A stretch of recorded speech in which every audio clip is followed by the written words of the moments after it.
సుకుమార్, అల్లు అర్జున్ కాంబినేషన్లో వచ్చిన పుష్ప సినిమా ఎంతటి సంచలన విజయం సాధించిందో అందరికీ తెలిసిందే. పాన్ ఇండియా స్థాయిలో బ్లాక్ బస్టర్గా నిలిచింది. వాస్తవానికి తెలుగు కన్నా హిందీలోనే ఈ సినిమా భారీ విజయాన్ని దక్కించుకుంది. ఈ సినిమా విజయంలో దర్శకుడు, హీరోదే ప్రధాన పాత్ర కాదు. ఓ అంటావా మావా, ఊహు అంటావా మావా అంటూ ఒక ప్రత్యేక గీతంలో నర్తించిన స్టార్ హీరోయిన్ సమంత పాత్ర కూడా ఉందని ఖచ్చితంగా చెప్పొచ్చు.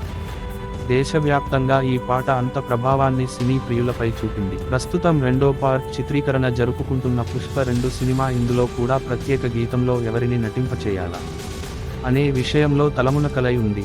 సమంత రేంజ్లో ఏ హీరోయిన్ ఒప్పుకుంటుందో వారికి అర్థం కావడం లేదు. చిత్ర యూనిట్ అత్యధిక పారితోషికం ఆఫర్ చేయడంతో పాటు ఎంతోమంది హీరోయిన్లను సంప్రదించినప్పటికీ అందరూ నో చెబుతున్నారు. దీంతో ఈ పాట తీయడం ఒక్కటే యూనిట్కు పెద్ద సవాల్గా మారింది. సమంతను మరోసారి సంప్రదించినప్పటికీ ఆమె నో చెప్పింది.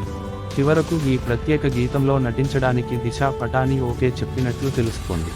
బాలీవుడ్లో మంచి ఫేమస్ కావడంతో పాటు ఈ పాట చేయడం వల్ల ఆమెకు, సినిమాకు ఇద్దరికీ హెల్ప్ అవుతుందని భావిస్తున్నారు. కుర్రకారులో దిశాకు ప్రత్యేకమైన ఫాలోయింగ్ ఉంది. అంతేకాకుండా మంచి గ్లామర్గా ఉండటం కూడా కలిసొస్తోంది. మొదటి భాగంలో సమంతకు వచ్చిన క్రేజ్ కంటే రెండో భాగంలో దిశాకే ఎక్కువ క్రేజ్ వచ్చే అవకాశం ఉందని సినీ విశ్లేషకులు అభిప్రాయపడుతున్నారు.